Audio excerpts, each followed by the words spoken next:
Juste un instant, garde les yeux fermés. Tout le monde, les yeux fermés et les mains levées. Les yeux fermés et les mains levées.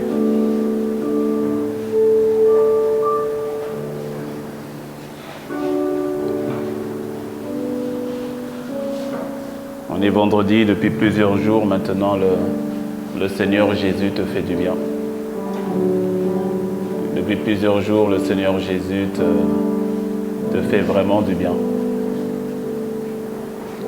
Et il veut faire encore plus. Il veut faire encore plus et il va faire encore plus. Tu as du prix à ses yeux, tu es important à ses yeux.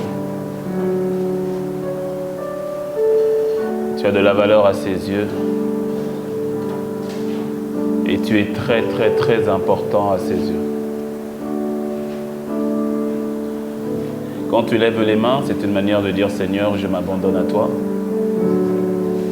Quand tu fermes les yeux, c'est pour que tu puisses le voir, le ressentir, non pas avec tes yeux naturels, mais avec les yeux de ton cœur. Avec les yeux de ton cœur.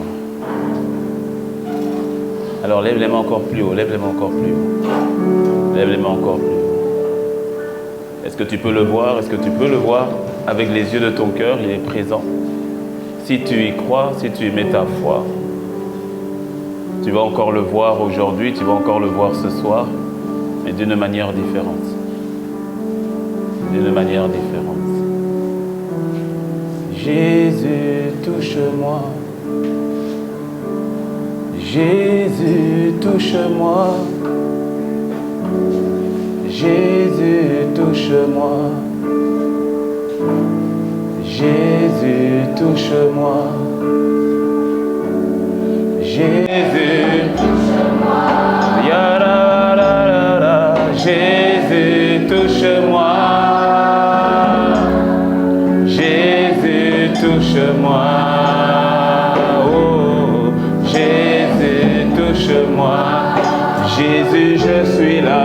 Jésus, je suis là. Ah, Jésus, je suis là. Je suis là, alléluia, Jésus, je suis là, je suis là, Jésus, je suis là,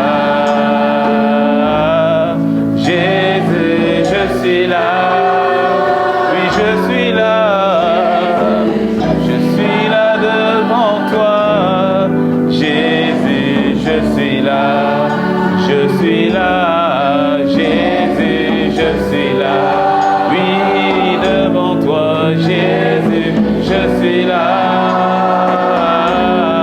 Jésus, je suis là, Shayaramana, Jésus, je suis là, Jésus, parle-moi, Jésus, parle-moi, parle-moi, Jésus, parle-moi.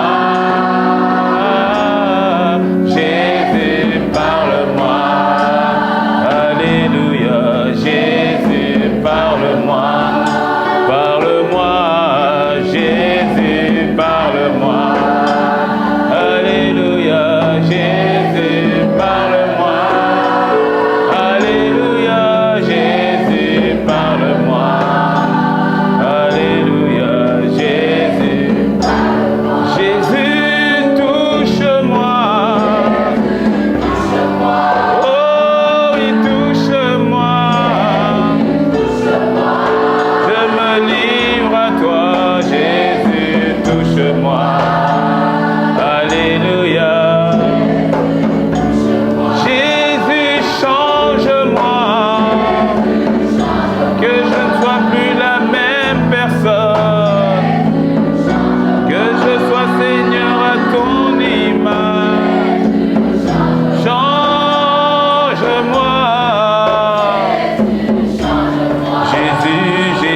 Alléluia, Jésus. Prends la main de ton voisin, lève la main de ton voisin, prends la main de ton voisin, de ta voisine. Prends sa main et lève sa main. Prends la main et lève la main. Alléluia, Jésus, nous sommes là. Jésus, nous sommes là. Jésus, nous sommes là. Nous sommes là, Jésus, nous sommes là. Alléluia, Jésus, nous sommes là. Jésus, nous sommes là. Dis-le encore, Jésus. Jésus, nous sommes là. Jésus, nous sommes là. Jésus, dis-le encore plus fort. Jésus, nous sommes là. Jésus, nous sommes là. Jésus, nous sommes là. Dis Jésus, touche-moi. Jésus, touche-moi. Jésus, touche-moi. Jésus, touche-moi. Jésus, touche-moi. Une dernière fois. Jésus, touche-moi. Jésus, touche-moi. Jésus, touche-moi. Jésus, touche-moi. Dis-lui avec tes propres mots, demande au Seigneur de te toucher, demande au Seigneur de te transformer, demande au Seigneur de te changer. Il est présent en ce lieu. Et avec ta foi, avec tes propres mots, dis-lui, Seigneur, je veux que tu me touches. Seigneur, je veux être changé. Seigneur, je veux être transformé. Il entend ta prière, il entend ta prière, il entend ta prière. Shabaria Katania Brosa, Bradabaika, il entend ta prière. Seigneur, merci. Merci parce que tu nous touches, merci parce que tu nous transformes, merci parce que tu nous changes. Merci pour la vie de tes enfants ici présents, merci parce que chacun et chacune a du prix à tes yeux. Chacun et chacune a du prix à tes yeux, chacun et chacune a du prix à tes yeux. Que ta main de grâce, Seigneur, se répande sur chacun. Saint-Esprit, sens-toi libre de faire comme tu le veux aujourd'hui. Nous te recevons, nous nous abandonnons à toi. Parle-nous, inspire-nous, dirige-nous, fais toutes choses comme toi tu le veux. Esprit de Jésus, Esprit du Seigneur, chacune des âmes ici, chacune des filles, chacun des garçons a de la valeur inestimable à tes yeux. Alors papa, merci. Inspire les paroles de nos bouches. Inspire les paroles de nos bouches. Merci pour ce que tu as commencé de faire depuis le début de ce camp. Merci pour ce que tu as commencé d'implémenter, Seigneur, depuis mercredi, hier, jeudi, aujourd'hui, vendredi. Et tu continueras demain et jusqu'à dimanche. Que ton nom soit béni. Au nom de Jésus, nous avons ainsi prié. Et quelqu'un dit un bon Amen. Tu peux acclamer le Seigneur.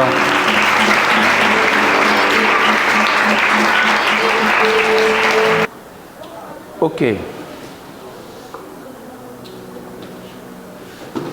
Ok.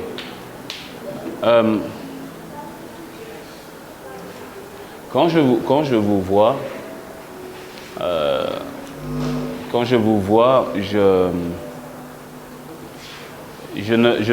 je ne vois pas d'abord ton âge. Je vois pas ton âge. Je ne vois pas tes vêtements. Quand je vous vois, je ne te vois pas que là maintenant. Et je vois chacun d'entre vous, hein, des plus petits, 6, 7 ans, 8 ans, aux hommes de 14, 15, 17 ans, jeunes filles. En fait, je ne te vois pas là maintenant. J'arrive à te voir tel que Dieu te voit. Et bien souvent, tu sais, tous ceux qui sont passés, tous ceux qui sont nés sur cette terre, tous ceux qui sont devenus des adultes aujourd'hui, des grands sportifs, des grands acteurs, ceux qui sont devenus des architectes, qui sont devenus des commerçantes, des infirmières, bref, tous ceux qui ont grandi ont commencé petits. C'est pour cela qu'au fait, devant Dieu, il n'y a rien de petit, comme tel. Ni Dieu ne voit pas ne te voit pas, ne te minimise pas parce que tu es petit, Et d'ailleurs, Satan aussi ne te minimise pas parce que tu es petit. Dans la Bible, il y a l'histoire de Jésus et aussi de Moïse. Lorsque Dieu s'est suscité quelqu'un qui allait libérer son peuple, qui était sous l'oppression de Pharaon, qui était un roi dur et méchant et mauvais, Dieu a dit, je vais me susciter quelqu'un qui va sortir mon peuple de l'esclavage de Pharaon. Et quand on parle de Moïse, on imagine toujours Moïse avec un monsieur, avec un bâton et une grande barbe. Mais Moïse n'est pas arrivé sur terre avec un bâton et une grande barbe. Il est arrivé sur terre comme un bébé, comme nous tous. Et ce qui s'est passé, c'est que Satan a tout fait pour tuer le bébé Moïse. Et en cherchant à tuer le bébé Moïse, ce n'est pas le bébé qu'il visait, c'est qui le bébé allait devenir. C'est qui ce bébé allait devenir demain. C'est-à-dire quelqu'un de fort, quelqu'un qui aime Dieu, quelqu'un qui craint Dieu et qui allait libérer des millions de personnes. Et c'est ainsi que Pharaon a tout fait pour tuer Moïse et il a tué beaucoup d'enfants en cherchant à tuer Moïse. Mais il n'a pas réussi. Plusieurs années plus tard, ça s'est passé la même chose avec Jésus. Le roi Hérode était un roi qui était mauvais, qui était méchant. Et lorsqu'il a appris qu'un nouveau roi venait de naître, c'était Jésus. Mais il était né dans la crèche, il était né bébé, c'est un bébé. Et Hérode voulait à tout prix tuer le bébé. Parce qu'il savait que même s'il est bébé aujourd'hui, demain, il va devenir quelqu'un d'important. Alors il a tout fait pour tuer Jésus, il n'a pas réussi. Mais il a tué beaucoup d'autres enfants. Mais il n'a pas réussi à tuer Jésus. C'est-à-dire que Hérode voyait dans le petit enfant, il ne voyait pas un petit enfant. Il savait que même si c'est un petit enfant aujourd'hui, demain, il va devenir quelqu'un de très puissant. Et c'est ce que je vois quand je te vois aujourd'hui. Quand je te vois aujourd'hui, je ne te vois pas qu'au niveau de ton âge. Je ne te vois pas qu'au niveau de ton adolescence. Je vois ce que Dieu voit. Et je prie que tu vois toi aussi ce que Dieu voit. Oui. Il n'y a que Dieu qui connaisse parfaitement le plan de ta vie. Même tes parents ne le savent pas. Ton grand frère, ta grande sœur ne le sait pas. Ton oncle, ta tante ne le sait pas. Même moi, ton pasteur, je ne le sais pas. Parfaitement, je ne sais pas. Même si je sais qu'il y a quelque chose de grand sur ta vie, ça je sais. Ça je sais. Mais le détail, il n'y a que Dieu qui le connaisse. Il n'y a que Dieu qui le connaisse. Et je veux vraiment que tu, entre autres, parce que je ne fais qu'apporter moi aussi une pierre à ce que Dieu est en train de faire depuis le début, avec les éducateurs, avec AP Monette, Tata Elise, tous les éducateurs, avec AP Jean de Dieu. Aujourd'hui, je suis là. Ils savent qui sera là demain ou pas? Ils savent ou pas? Ils savent pas, d'accord. Demain, vous aurez encore, ça va encore être de surprise en surprise demain. Voilà, je ne dis pas plus. Et donc, je viens apporter ma pierre aujourd'hui. Et je ressens de te dire que tu n'es pas n'importe qui. Que tu n'es pas n'importe qui. Je ne dis pas ça pour que tu ailles frimer, dire attention, je ne suis pas n'importe qui, que tout à l'heure, quand vous allez manger, tu dis attention, je ne suis pas n'importe qui. Ce n'est pas dans ce sens-là. C'est beaucoup plus profond que ça. Je veux que tu réalises que tu n'es pas n'importe qui, que tu n'es pas un hasard sur cette terre. Tu n'es pas un hasard sur cette terre. Peu importe la manière par laquelle tu es arrivé sur terre. Tu sais, certains sont arrivés dans une famille où papa et maman étaient là, ils s'aimaient, se connaissaient. Tu es arrivé, tu es dans un environnement où c'est l'amour, où vraiment c'est, voilà, tu es avec papa, tu es avec maman, peut-être avec des frères, avec des sœurs. Tout est stable, tout est bien. Si c'est ton cas, tu dois dire vraiment gloire à Dieu. Tu vois? Parfois, tu arrives dans une situation où papa, tu ne le vois pas. Parce que papa il n'a pas que ta maman, il a aussi d'autres mamans, d'autres femmes. Et puis, tu ne le vois quasiment pas et il n'a pas le temps pour toi et tu le vois que de loin. Laisse-moi te dire, si telle est la situation, gloire à Dieu. Parfois, tu arrives dans une famille où papa était avec maman, mais après, papa et maman se sont séparés. Ils ont divorcé pour une raison que tu ne maîtrises pas et que parfois tu ne maîtriseras jamais parce que c'est l'histoire des parents, des adultes. Mais ce n'est pas pour autant que toi, ça ne te fait pas mal parce que c'est difficile. Et puis après, tu aurais toujours voulu qu'ils soient ensemble, mais papa a pris son chemin ou bien maman a pris son chemin. Laisse-moi te dire, si tu es dans cette situation-là, gloire à Dieu. Parfois, c'est une situation où c'est papa qui est parti ou maman qui est partie, c'est-à-dire qui est décédée. Et parfois, tu n'as pas vécu avec papa, tu n'as même pas vécu avec maman, tu as vécu peut-être avec la tante, avec l'oncle, ou avec le grand frère, la grande sœur, ou avec quelqu'un de la famille. Laisse-moi te dire, si tel est le cas, encore une fois, gloire à Dieu. Au fait, ce que j'essaie de te dire, c'est que peu importe la circonstance dans laquelle tu es arrivé, dans laquelle tu te trouves, ou bien tu t'es trouvé, la vérité, c'est que tu n'es pas le fruit du hasard. Tu n'es pas le fruit du hasard, tu n'es pas un accident, tu n'es pas une erreur. C'est pour cela que je te dis, parfois, les parents même ne sont pas au courant. Parfois, ils savent, mais la vérité, c'est que bien souvent, ils ne savent même pas. Parce que celui qui donne la vie, ce n'est pas papa et maman qui t'ont donné la vie d'abord. Celui qui donne la vie, c'est Dieu. Et il passe par ton père, il passe par ta mère. Mais c'est Dieu qui est la source de la vie. C'est lui qui est la source de la vie. Et je veux te dire que tu as vraiment du prix et de l'importance aux yeux de Dieu. Tu n'es pas une erreur. Tu n'es pas une tâche. Même quand tu fais des bêtises, tu n'es pas une bêtise.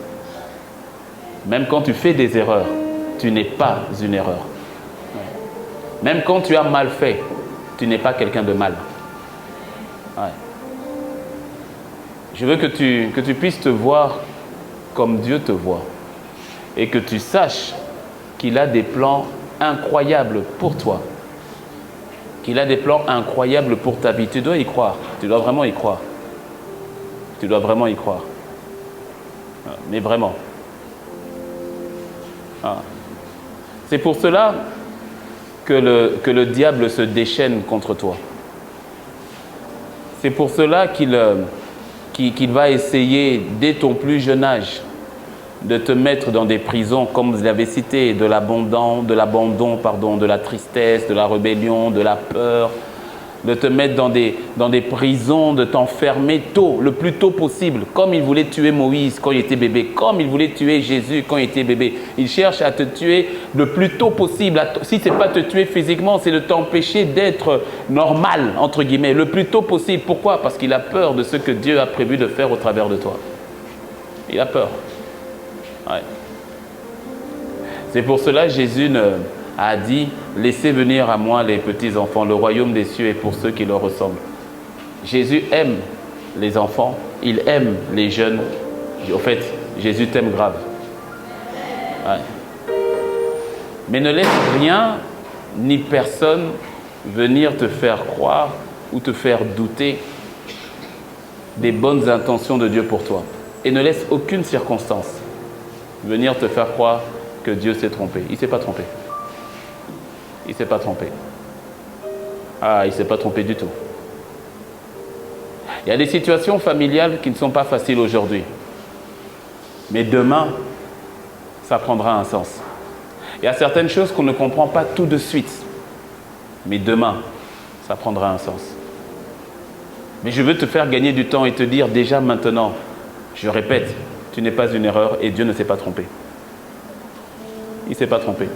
Des fois, on a tendance à regarder à gauche, à regarder son voisin, et puis de dire, ah, mais l'autre là-bas, lui là, c'est bien.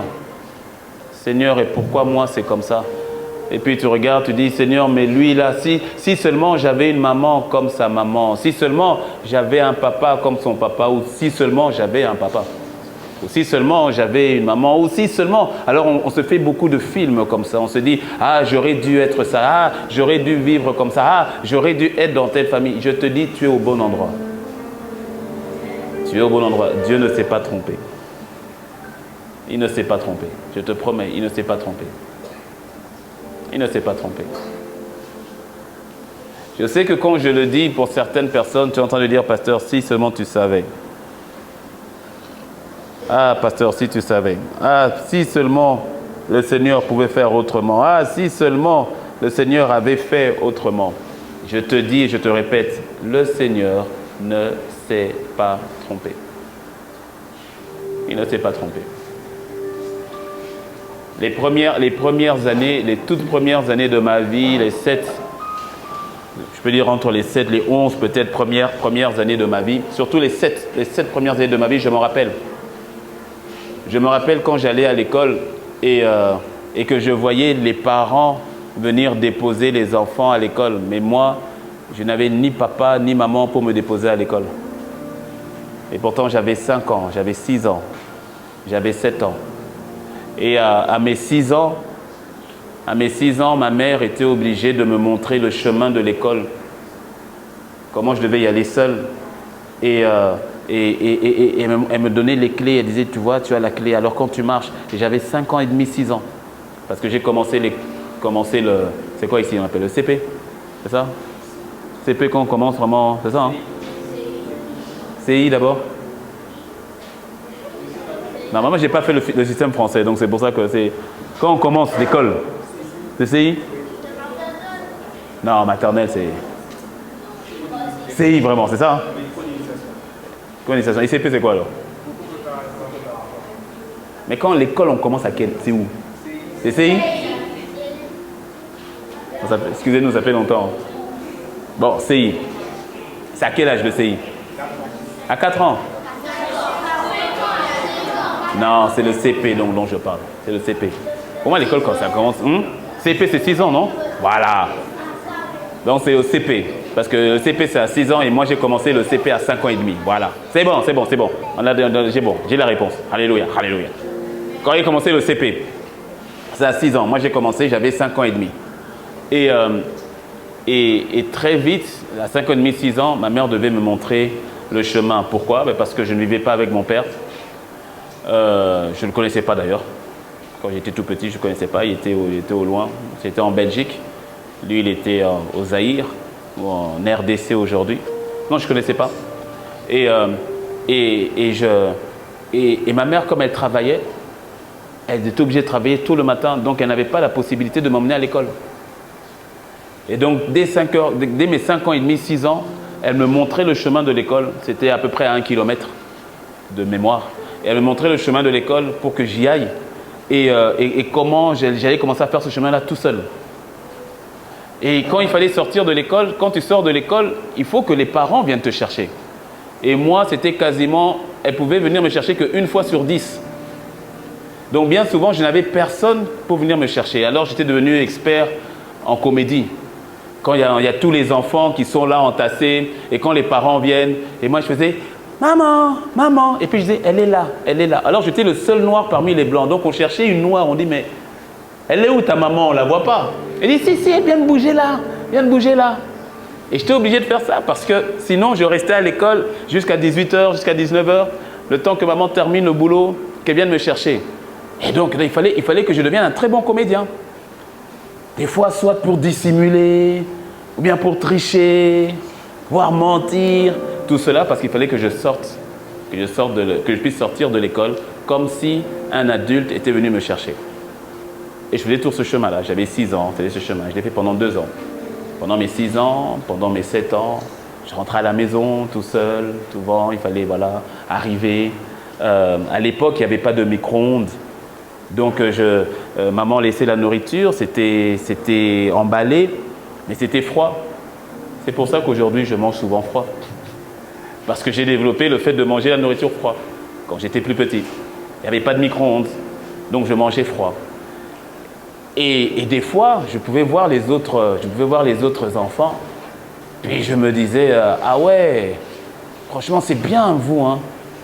Ah, vous allez en vacances, c'est bien ça. Ah, vous avez des frères et sœurs, parce que du côté de maman, je suis fils unique. Je dis, ah ouais, vous avez des frères et sœurs, c'est bien ça. Et c'était constamment en train d'envier les autres, constamment en train de regarder les autres, constamment en train de dire, ah, j'aurais pu avoir une meilleure vie. Alors, au fur et à mesure, j'ai commencé à développer une forteresse.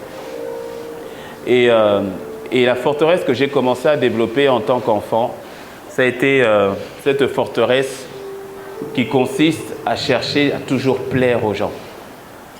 Parce qu'au fait, j'avais la forteresse du rejet. J'avais la sensation d'être constamment rejeté. J'avais la sensation peut-être que j'avais un papa qui ne m'aimait pas. Quand je posais mes questions, je n'avais pas de réponse très claire. Et quand j'avais des réponses, c'était des réponses, écoute, on n'a pas voulu de toi. Donc dans le cœur d'un enfant de 6 ans, de 5-6 ans, ça prend racine. Et j'ai grandi très très vite dans ma tête. J'ai grandi très vite dans ma tête. Et donc avec la notion, écoute, on n'a pas vraiment voulu de toi. Et sans m'en rendre compte, il y a une forteresse qui a commencé à se créer autour de moi, la forteresse du rejet. Et pour contrecarrer cette forteresse du rejet, je faisais tout pour être accepté par tout le monde. Par tout le monde. Je ne voulais pas être rejeté. Alors, quelque part, je devenais presque hypocrite. Parce que tu peux me dire, on peut servir, je ne sais pas, on va servir des fruits. On va mettre de la papaye. Je déteste la papaye. Bon, j'ai appris à aimer, mais à l'époque, je détestais la papaye. Mais on te présente la papaye. Tu dis, tu aimes? Tu dis, oui, j'aime la papaye. Tu mens. Je mentais, pourquoi? Parce que j'ai peur d'être rejeté si je dis que je n'aime pas. Alors dis, oui, j'aime la papaye. Alors que je détestais la papaye. Elle dit, est-ce que tu veux manger tel plat? Je n'ai pas envie. Je dis oui, parce que je n'ai pas envie d'être rejeté. Je ne savais pas dire non. Je disais oui à tout le monde. Je voulais être accepté par tout le monde. Pourquoi? J'avais peur du rejet. Et la peur du rejet faisait que, en grandissant, je ne me rendais pas compte, mais en grandissant, 5 ans, 7 ans, 12 ans, 15 ans, 20 ans, 25 ans, sans m'en rendre compte, c'est que je commençais à développer une attitude qui, je ne te dis jamais oui, je ne te dis jamais non, je vais toujours te dire ce que tu as envie d'entendre. Parce que je ne veux pas être rejeté. Et la prison du rejet va faire que parfois tu vas te voir nul. Tu vas accepter même qu'on t'insulte. Tu vas accepter qu'on te rabaisse. Tu vas accepter de voir les gens plus importants que toi, plus grands que toi.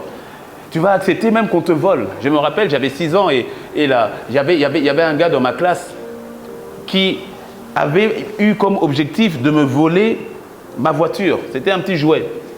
C'était son objectif. Il a dit qu'il allait me prendre ça. Et quand il m'a pris ça, je n'arrivais pas à me défendre. Je ne disais pas qu'il fallait que je le tape. De toute façon, il m'aurait tapé. Ce n'était pas ça. Mais simplement de dire non, que c'est à moi. Mais tout à coup, je me disais non, de toute façon, je suis nul. Et quand je dis à ma mère, je dis, le jouet, on me l'a volé. Elle dit, mais comment ça, on te l'a volé? Mais tu n'as pas réagi? Je dis, non. Elle dit, mais pourquoi? Je dis, mais est-ce que j'ai le droit même de réagir? Un jour, on était parti, parce que maman était là où elle travaillait, il y avait une réception. Alors, il y avait une réception, et à cette époque-là, j'ai 6 ans. Il y a une réception, et normalement, je ne suis pas censé être là, mais il n'y a personne pour me garder à la maison. Donc, elle est obligée de me faire venir avec elle au travail, et elle me dit, sois discret.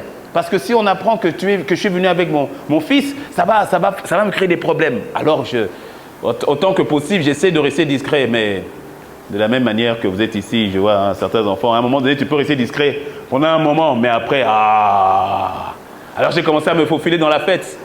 Je commençais à bouger. Là, et puis, les gens étaient surpris de voir un petit garçon qui est en train de passer et tout cela. Et à un moment donné, j'arrive et il y avait des adultes. Ils étaient en train de parler et l'un d'entre eux était en train de fumer. Et quand il est en train de fumer, et il dépose, enfin, il fait tomber la cendre. C'est pas bien la cigarette, hein, c'est pas bien. Ouais, ça abîme les poumons, ouais, c'est pas bien. Ouais.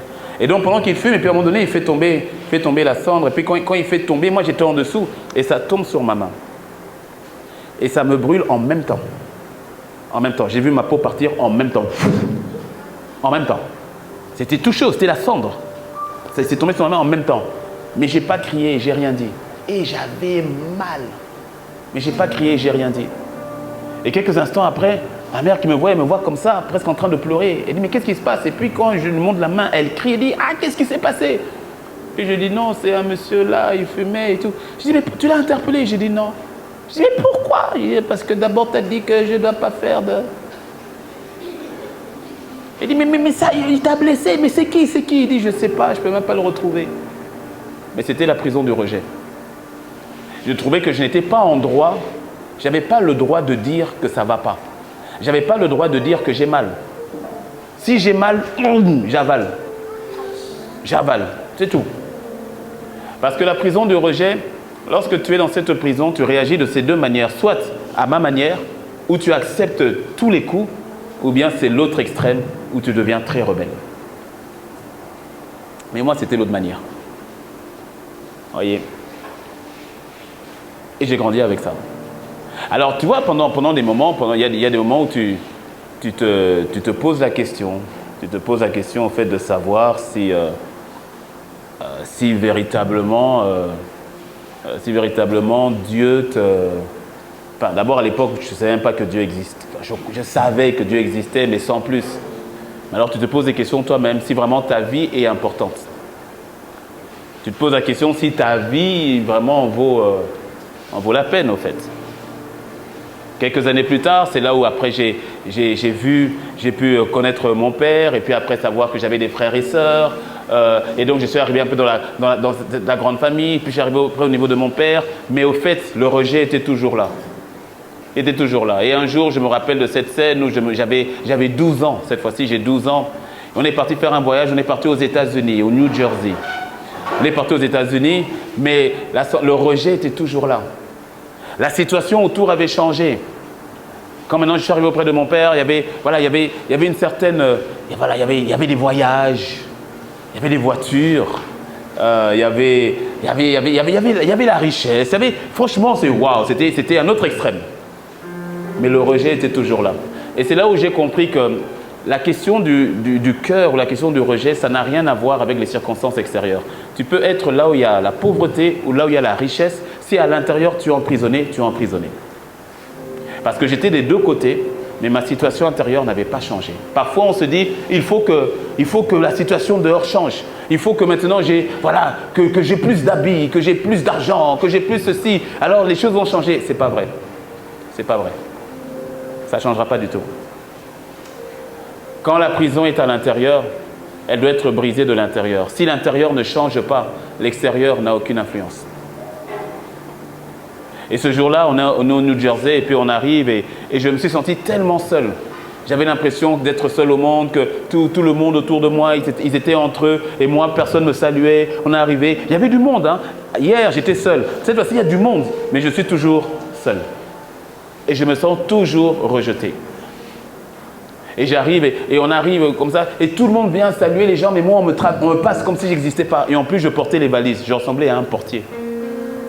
Alors j'arrive et tout le monde qui passe, personne qui me salue, tout le monde se salue. Tu vois, tout à l'heure qu'on a dit, je te dis salue quelqu'un que tu ne connais pas. Ben, tout le monde se saluait, mais moi c'est comme si j'étais invisible, l'homme invisible.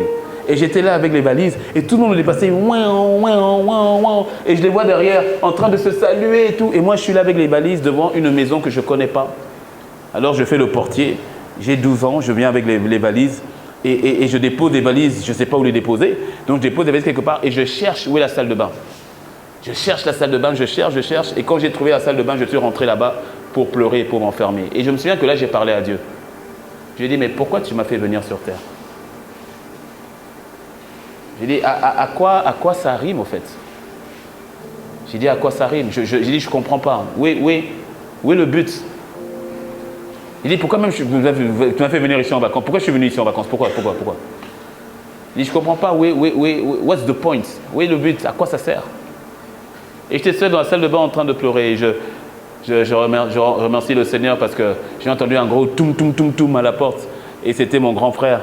Il avait 13 ans. Et puis il tape, il dit, mais t'es dit, tu es ici, mais qu'est-ce que tu fais là? Il faut sortir de là, sors de là. C'est lui, il habitait aux États-Unis. On est allé le voir justement. Il m'a dit, sors de là. Et c'est là que j'ai remarqué que même quand tu es pris par le rejet, tu verras que le Seigneur t'envoie toujours quelqu'un. Si tu lèves les yeux un petit peu, tu verras qu'il y a toujours quelqu'un autour de toi qui t'aime pour qui tu es. Ça peut être un frère, ça peut être un parent, ça peut être un ami. Il y a toujours quelqu'un qui va te voir comme Dieu te voit. Il y en a toujours quelqu'un. Oui. C'est la manière dont Dieu t'envoie un clin d'œil pour te dire, tu as de la valeur. Et aujourd'hui, il m'envoie pour te dire, tu as de la valeur. Je n'ai pas entendu ton amen. Ouais. Et à un moment donné, en grandissant, j'ai grandi, je suis devenu jeune adulte, la vingtaine. Mais je pensais que cette notion de rejet, c'était derrière moi. Eh bien non, c'était toujours là. C'était toujours là. Mais toi, tu n'auras pas besoin d'atteindre la vingtaine. Toi, le Seigneur t'en délivre en même temps. Oh, dis-moi un beau amen. Ouais. Parce que quand le rejet agit, comme je l'ai dit, tu as tendance à te voir moins que rien.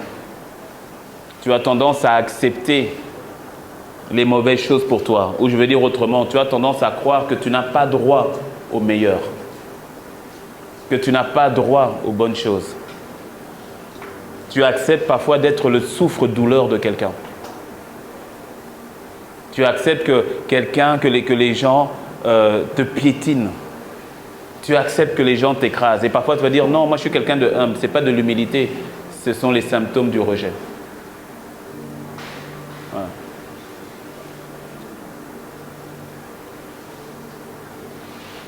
Et je crois que le Seigneur veut faire du bien à quelqu'un en le sortant totalement d'une prison du rejet. Oui. Oui. Le rejet va t'emmener à aimer, à être seul. C'est pas mauvais d'avoir des moments de solitude. C'est pas mauvais. Mais ça devient très mauvais lorsque tu ne veux que te retrouver seul. Lorsqu'il y a la fête quelque part, toi tu restes dans ta chambre. Quand il y a les gens qui viennent pour te visiter, laissez, c'est pas grave. Quand il y a les gens qui viennent pour te visiter, toi tu dis non, j'ai pas envie de les voir. Lorsqu'on se regroupe tout à l'heure, on va manger et que lorsqu'on est ensemble en train de rigoler, toi tu vas rester dans ton coin. Lorsque, tu sais, je me rappelle ce que cette prison du rejet faisait. Un jour, j'ai 16 ans, c'est à mes 16 ans, et mon anniversaire, le jour de mon anniversaire arrive. Et je ne dis rien à personne. Juste parce que je veux voir si les gens vont se rappeler de mon anniversaire. Alors mon anniversaire arrive le 26 décembre, ça arrive et quand ça arrive le 26 décembre, ni mes sœurs, ni mon père ne me souhaitent bon anniversaire. Ma maman, avec qui j'ai grandi, elle n'a pas oublié. Bien sûr, elle n'a pas oublié. Elle m'a souhaité bon anniversaire. Mais moi, je savais qu'elle n'oublierait pas. Mais moi, je voulais savoir si mon père n'allait pas oublier. Je voulais savoir si mes sœurs n'allaient pas oublier. Je voulais savoir si mes frères n'allaient pas oublier. Et personne ne me dit bon anniversaire. C'était un mardi de mémoire. Et puis mercredi, jeudi, vendredi, mon père m'appelle. Il descend, il était à la maison. Et puis il vient me voir. Et puis il me dit, mais t'ai dit, ce n'est pas ton anniversaire? Et puis moi je regarde, je dis oui. Et puis oh, lui, pourquoi tu n'as rien dit? Et moi je n'ai pas compris pourquoi il s'énervait. Parce que intérieurement j'ai dit, mais c'est ta faute. Comment est-ce que tu ne te rappelles pas de mon anniversaire? Mais mon père s'est énervé. Il m'a dit, pourquoi tu as fait ça? Alors moi, je dis, mais non, c'est moi. Il va dire maintenant que c'est ma faute.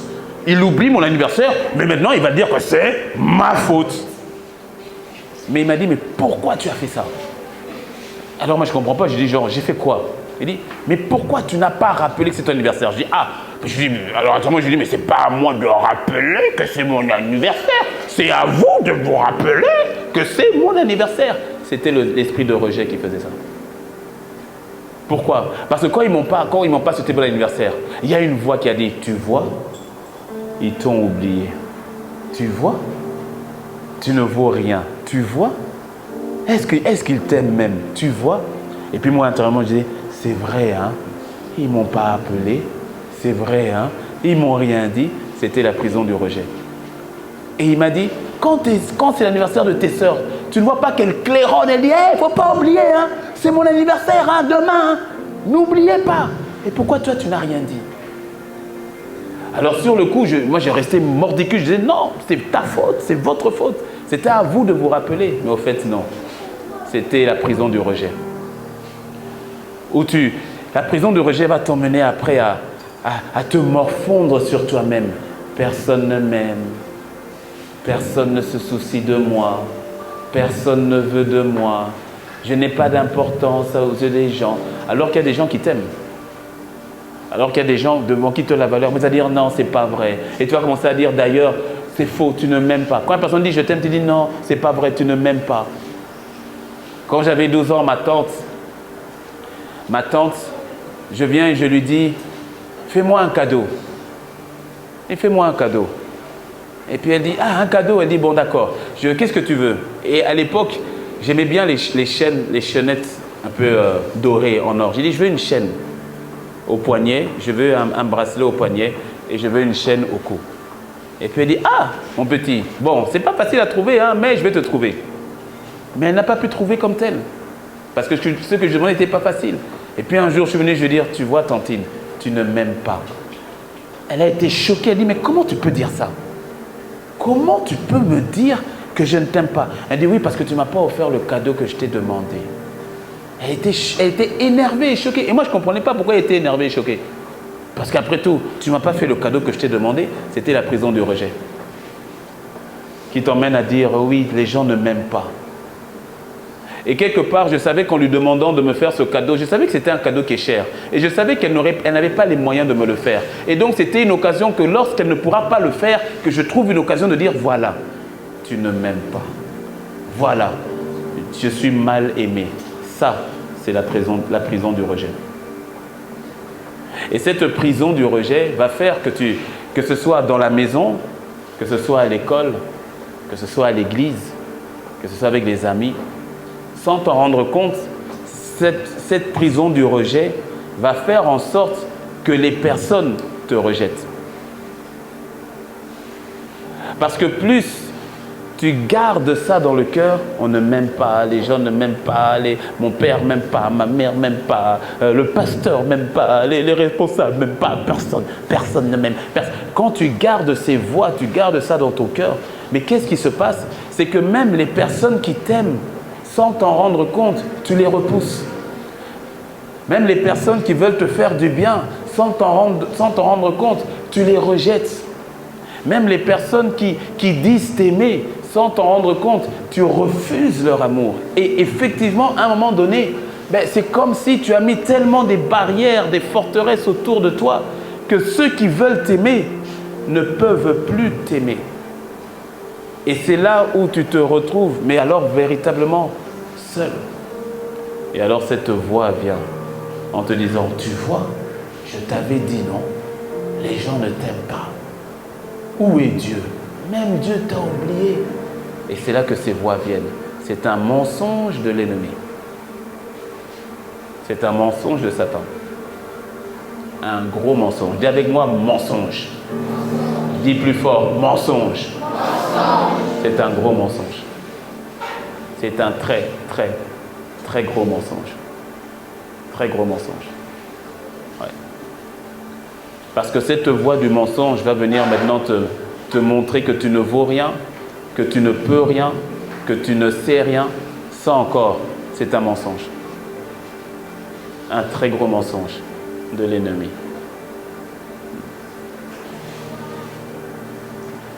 Et lorsque j'ai commencé grâce à Dieu, que j'ai commencé à voir et à reconnaître ce gros mensonge de l'ennemi, pas à pas, j'ai accepté de sortir de cette prison.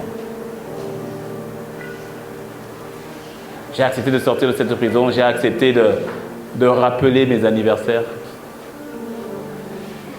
J'ai accepté d'accepter les cadeaux, parce que j'étais arrivé à un point où je n'acceptais même plus les cadeaux. Et j'ai commencé à apprendre à accepter les cadeaux qui m'étaient faits. J'ai commencé à apprendre à accepter aussi l'amour des gens autour de moi. Parce que j'arrivais à donner, mais je n'aimais pas recevoir. Pourquoi je donnais? Parce que je voulais être apprécié. Qu'on dit, ah, Teddy, c'est quelqu'un de bien. Ah, Teddy, c'est un enfant bien. Ah, Teddy, c'est quelqu'un qui obéit. Ah, Teddy, c'est ceci. Ah, Teddy, c'est cela. Mais tout cela, c'est parce que j'avais peur simplement d'être rejeté. Et quand on est dans la prison du rejet, on peut se retrouver avec de mauvais amis. Simplement parce qu'on ne veut pas être rejeté.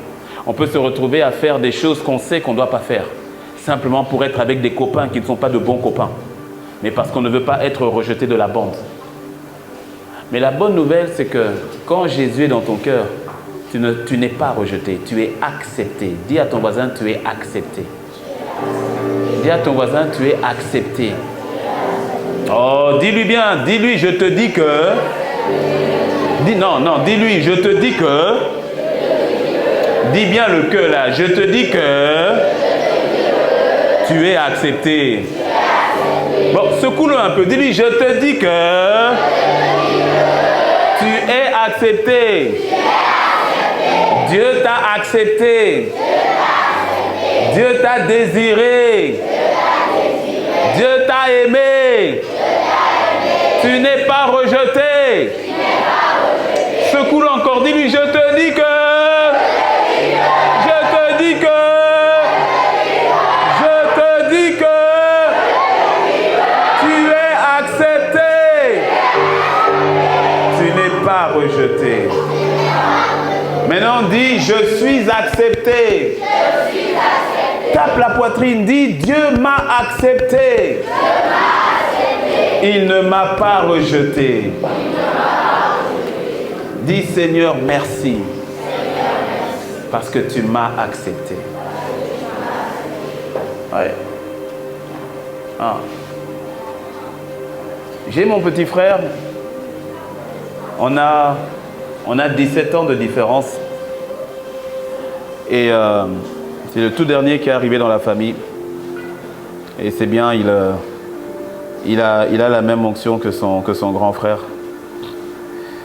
Aujourd'hui, lui aussi, il est à Paris, il est assistant pasteur.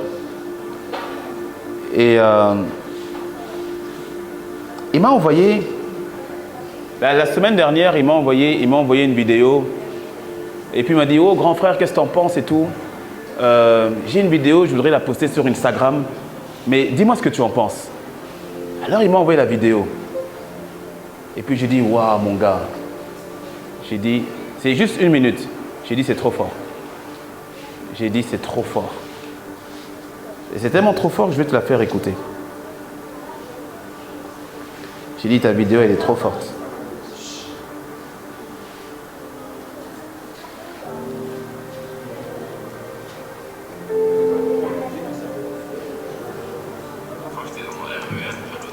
On entend ? Et je me souviens, je parlais à Dieu, moi je me plaignais plus qu'autre chose. Je disais, Seigneur, voilà, il y a peut-être quelqu'un qui n'habite pas chez moi, regarde encore telle chose par rapport à moi, ça ne va pas partir, pourquoi est-ce que c'est encore là, etc.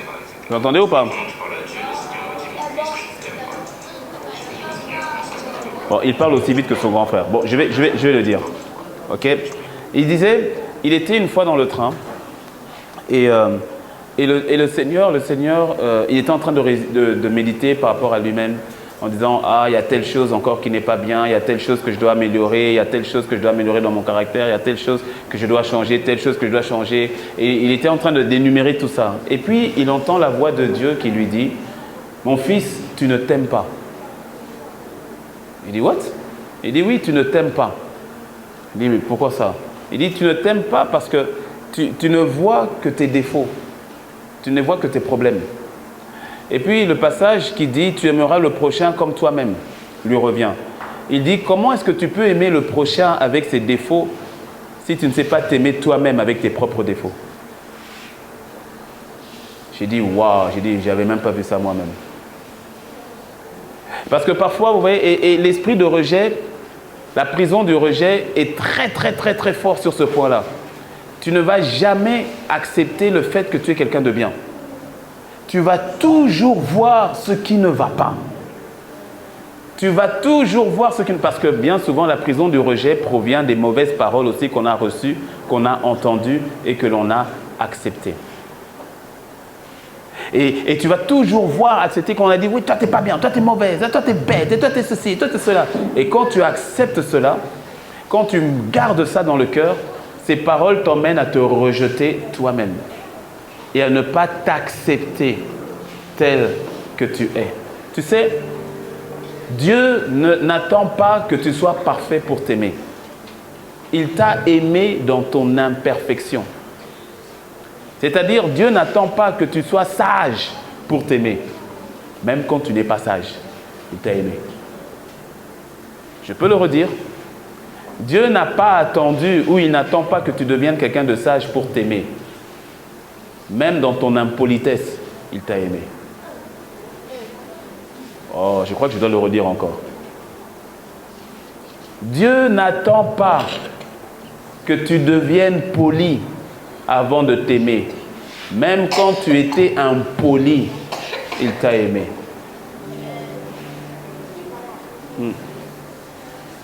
Même quand tu n'étais pas sage, il t'a aimé. L'amour de Dieu, je vais prendre ta question, l'amour de Dieu n'est pas conditionné par ce que tu fais ou ne fais pas. C'est vrai que bien souvent, les parents nous ont fait comprendre que je vais t'aimer à condition que tu aies de bonnes notes à l'école. Si tu as de bonnes notes à l'école, alors. Si tu fais ceci, alors. Mais l'amour de Dieu n'est pas comme ça. Dieu nous aime d'abord. Et c'est parce que nous recevons son amour que son amour nous donne de changer. Son amour nous donne de devenir meilleurs. Quand Dieu m'aime, malgré le fait que j'ai insulté quelqu'un, tout à coup, à cause de son amour, j'en arrive à ne plus insulter les gens. Mais il n'attend pas que j'arrête d'insulter avant de m'aimer. Il m'a aimé dès le départ. Et c'est ce que mon petit frère venait de comprendre. Des fois, nous avons du mal à nous apprécier tels que nous sommes, alors que Dieu nous aime tels que nous sommes. Et son amour nous transforme. Lorsque nous acceptons l'amour de Dieu pour nous, c'est là que nous évoluons de quelqu'un de pas sage que j'étais, je deviens de plus en plus sage. Quelqu'un de mal poli, je deviens de plus en plus poli. Mais j'accepte son amour là où je suis maintenant. Des fois, on veut tout faire pour changer afin que Dieu nous aime. Non, Dieu nous aime là où nous sommes. Et c'est son amour qui nous transforme. N'accepte plus le rejet parce que Dieu ne t'a pas rejeté. N'accepte plus le rejet parce que tu as de la valeur aux yeux de Dieu. N'accepte plus d'être seul. Tu as des amis. Un camp pareil, c'est pour avoir des amis, de nouveaux amis. Et c'est pour savoir que tu n'es pas seul. Dis à ton voisin, tu n'es pas seul. Non, dis-le-lui, dis-lui, tu n'es pas seul. Non, je veux que tout le monde dise à quelqu'un, tu n'es pas seul. À droite, à gauche. Assure-toi, à droite, à gauche, devant, derrière. Dis-lui, tu n'es pas seul. Dis-lui, je suis là. Dis-lui, je suis là.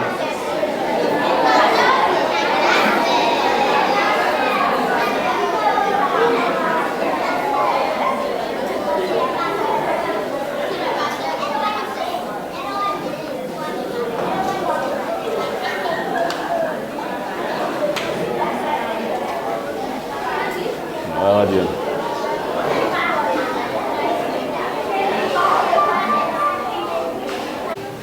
Fermez les yeux, fermez les yeux. Les yeux fermés. Tout le monde.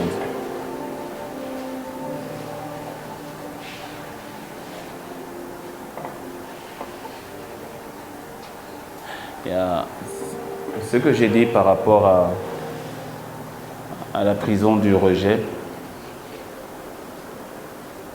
Il y a peut-être quelqu'un qui s'est retrouvé dans ça.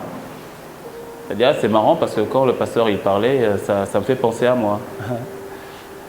Mais tu vois, regarde ce que Jésus a fait de ton pasteur aujourd'hui. S'il a fait avec moi, il va le faire avec toi. C'est pour ça que je t'ai dit que quand je te vois, je ne te vois pas tel que tu es aujourd'hui. Le petit Teddy qui était en train de subir tout ça, il n'y avait que Dieu qui savait ce que le petit Teddy allait devenir demain. Et bon, je vois au travers des yeux de Dieu ce que toi, tu vas devenir demain. Et peut-être que tu te dis, oui, je me retrouve un peu dans cette forme de prison, de rejet, moi aussi, et je reconnais, je veux pas y rester, je veux en sortir totalement, je veux en sortir complètement. Les yeux fermés, mais si c'est ton cas et tu veux que je prie avec toi, tu vas lever la main et je vais prier avec toi. Cet endroit devient l'ambassade, et depuis mercredi, c'est l'ambassade du royaume des cieux. La présence de Dieu est manifeste en ce lieu. Tu ne ressortiras pas, tu ne ressortiras plus avec ces offenses qui étaient dans le cœur. Je sens de dire, tout le monde garde les yeux fermés, tout le monde garde les yeux fermés. Certains, et j'insiste, certaines surtout, certaines filles, il y a le rejet, cet esprit qui est rentré parce qu'il y a eu un abus. Et parfois c'était un abus physique. Mais pas que physique. Il y a aussi l'abus au niveau des mots, des paroles très blessantes. Des paroles blessantes, des insultes. Et ces paroles sont rentrées dans le cœur, elles y sont restées. Et cet esprit de rejet a trouvé un chemin. Mais aujourd'hui, il va déguerpir. Complètement, totalement. Mais avant qu'il ne déguerpisse, il faut que tu lui ouvres la porte. Et la manière dont tu lui ouvres la porte, c'est en pardonnant à celui qui t'a fait du mal, en pardonnant à celui qui avait mal parlé, en pardonnant à celui qui avait mal agi. Ne retiens pas celui qui avait mal parlé dans ton cœur. Ne retiens pas dans ton cœur celui qui avait mal parlé. Ne retiens pas dans ton cœur celui qui t'avait fait du mal physiquement. Celui qui avait abusé physiquement. Ne retiens pas. Ne retiens pas. Quelqu'un va dire c'est pas facile. Je sais. Je n'ai pas dit que c'était facile. Je sais. Mais lorsque tu dis Seigneur, aide-moi à libérer et à pardonner. Je ne veux pas retenir le mal qui m'a été fait.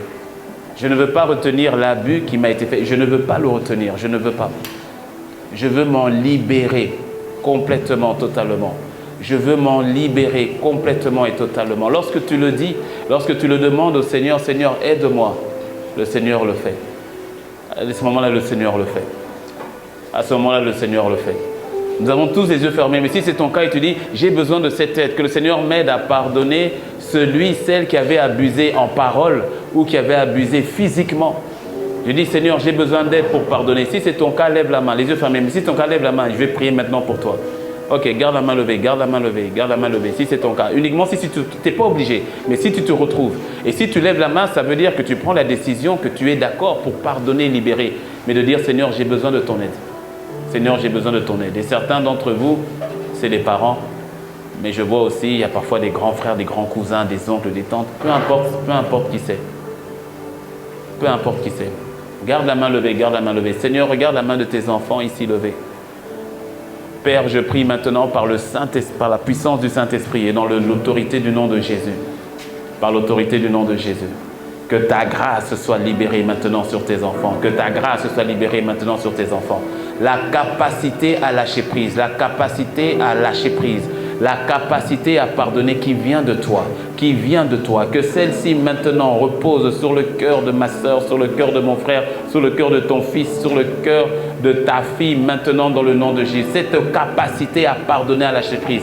Que ce soit l'abus physique, que ce soit l'abus verbal, que ce soit l'abus sexuel, que ce soit toute forme d'abus qui a été dit, qui avait été prononcé, qui avait trouvé un chemin dans le cœur. Je prie qu'à partir de maintenant, que cet esprit qui était passé au travers de cet abus, qui était passé au travers de ces paroles, qui était passé au travers de cet abus physique, sexuel, je prie que cet esprit qui avait trouvé un chemin, qu'il soit extirpé dans le nom de Christ Jésus. Père, étends ta main maintenant dans le cœur, dans les méandres du cœur de ton fils, dans les méandres du cœur de ta fille.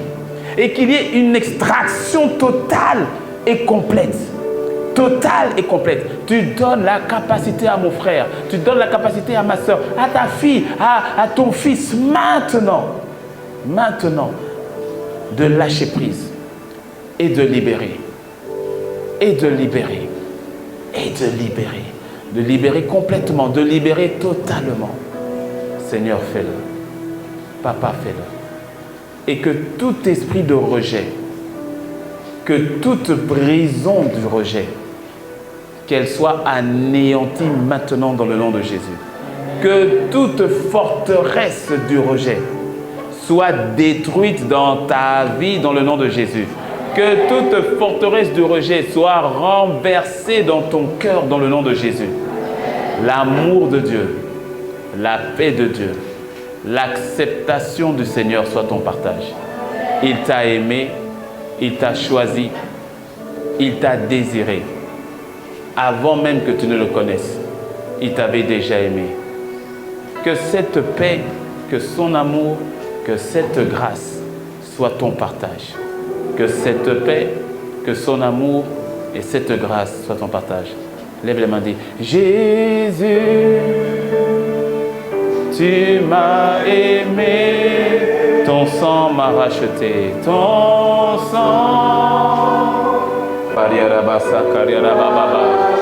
Gloire à l'agneau, gloire à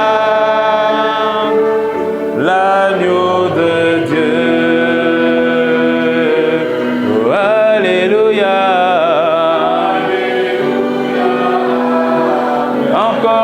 Jésus, tu m'as aimé, Jésus, tu m'as aimé. Seigneur, ton sang m'a délivré, m'a délivré. Gloire, gloire, l'agneau de Dieu. Alléluia.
Shabaria, Canderia, Tebria, la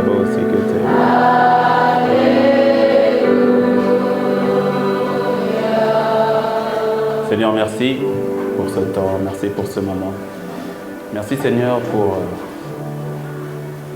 pour tes enfants ici présents.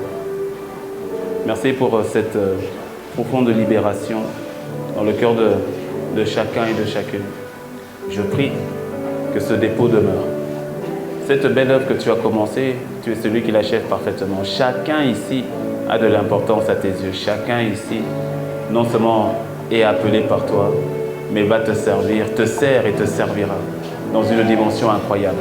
Des tueurs de géants, des personnes qui vont changer, transformer complètement, métamorphoser leur environnement. Que ta main de grâce repose sur eux. Que ta main de grâce repose sur eux. Ils sont à toi, ils sont en toi, ils sont pour toi, ils sont avec toi. Père, nous te bénissons, à toi qui fais infiniment au-delà de ce que nous pouvons prier, demander. C'est dans le nom de Jésus que nous avons ainsi prié. Et que quelqu'un dise un bon. Quelqu'un dit un bon.